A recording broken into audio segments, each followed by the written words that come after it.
Ricordiamo agli atleti Scartazzoni, Cerveglieri e Zanet di rimanere in zona premiazione per poter procedere. Grazie.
Procediamo con la premiazione dei 200 d'orso esordienti a femmine.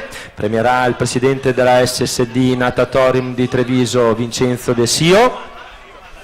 Al terzo posto, medaglia di bronzo con 2,43,98, l'atleta Zanet Martina della Piave Nuoto.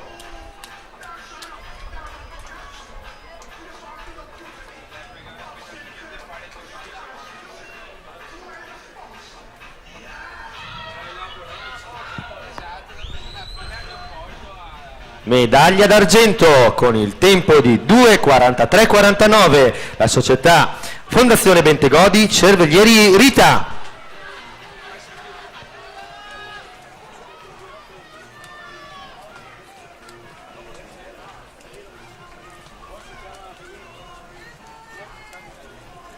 Vince medaglia d'oro con il nuovo record della manifestazione, 2,34,30, la società è la Leo Sport, Scartazzoni Lucia.